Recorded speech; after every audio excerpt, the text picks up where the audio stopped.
Social media has emerged as a powerful tool for many reasons. Even prospective employers use social media as an additional vetting mechanism to vet potential candidates. Although in many ways social media makes our lives easier, there's also a downside to these instant public platforms. Many people have had their social media posts from the past resurface with great scrutiny.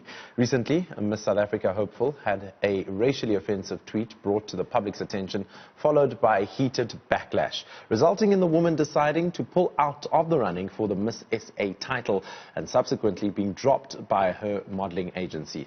This highlights the saying, the internet does not forget. Anything you post can be linked back to you and possibly ruin your future.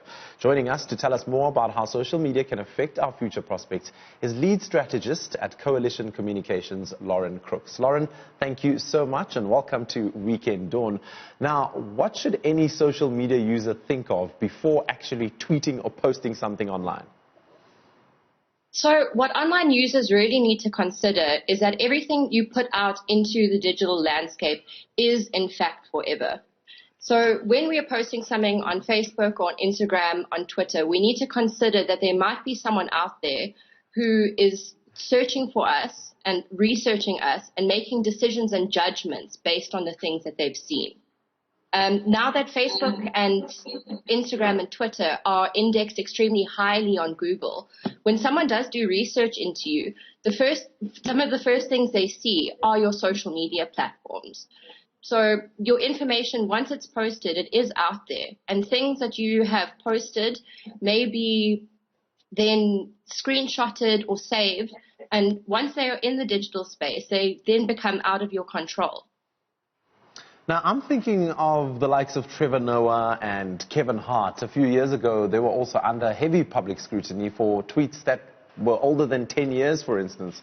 I'm looking at that situation, and then I'm looking at the Miss South Africa entrants who seem to have received an unforgiving audience on social media. Can it not all be something that can be forgiven? And is it not some sort of cyberbullying, what they were experiencing? Look, everyone online is extremely critical and extremely cognizant of things that people say.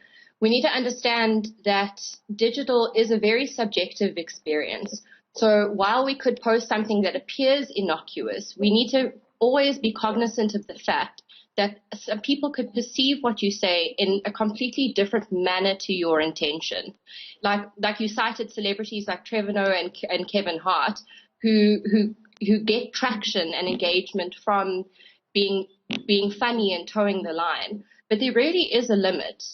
And in terms of posting something that might be deemed as unsavory or causes offense, it's important, first and foremost, if you're receiving some sort of backlash, is to get in front of it and be honest about it. Whether or not it was your intention to cause upset, the fact of the matter is that these things are taken the wrong way and can cause lasting damage. So in statements that you could then post thereafter, contrition really leads the conversation. Is that you need to be honest and own up to the fact that you've done damage and not make it about yourself, but make it about the effect that you've had on people. Our screens protect us from the fact that we actually are engaging with other human beings online. So when we post something quickly and instantly for instant gratification, we don't really think of the ramifications that it could have on the real people who are reading and consuming it. So it's important to always keep that in mind. And if something you say is taken the wrong way, it needs to be owned up for. There needs to be a sense of responsibility and ownership for the things that we say. Now, what about taking action against these people for their tweets that they might have tweeted 5 or 6 years ago? Is it something that can still stand in court, for instance, if it's a case of hate speech, etc.? Are we able to lay a charge against these people? So legally, you absolutely can. What we post online can be taken as an official statement and can be either defamatory or, in the cases of these Miss SA contestants, derogatory. So yes, it does count as an official statement. And a lot of people who post superfluously don't really understand the fact that it is a lasting statement to your reputation. And what does this say to agencies and companies when they're hiring new people? Does it mean they have to scrutinize each and every tweet for a possible candidate that they're trying to maybe hire or get onto their team? Absolutely. So as a digital communication agency, the people that you employ are representations of your brand. So a big part of our hiring process is doing audits of people's social media, because not only does it demonstrate the kind of creativity and value of the person that you are bringing into your company, but you need to be aware of any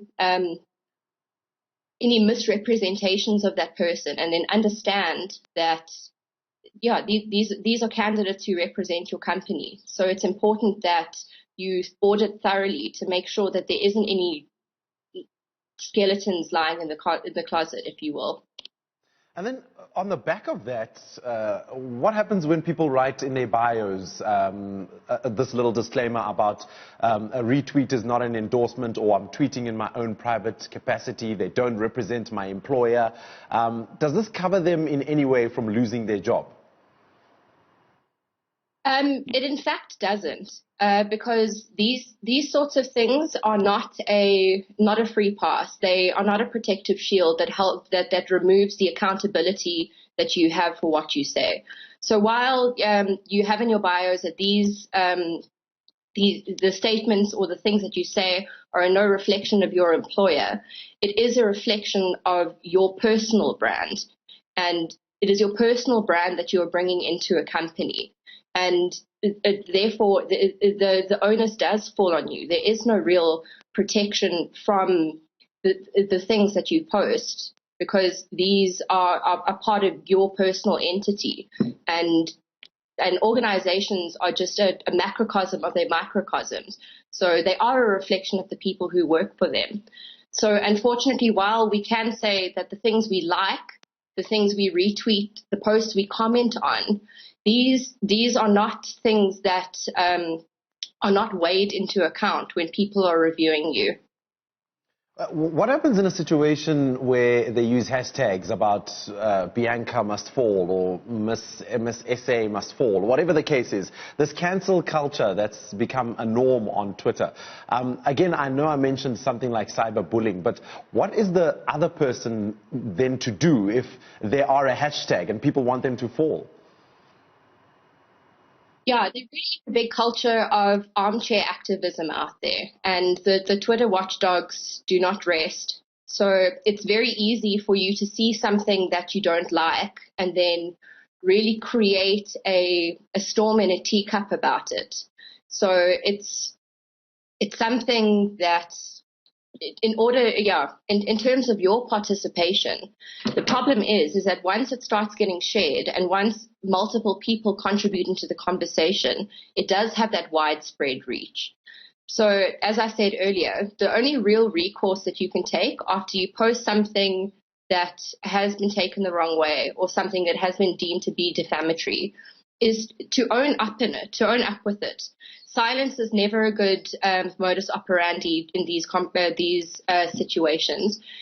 So what I would advise is to join the conversation. While it does open you up for backlash, again, you are a human being and you are dealing with human beings. So it's important to be contrite, to be honest, and to own up for what you're saying. Because unfortunately, once these things happen, they do become out of our control. It is open to public debate, public scrutiny, and you get caught in the crossfire for what can seem like a very long time. So that is the unfortunate fallout of situations like this.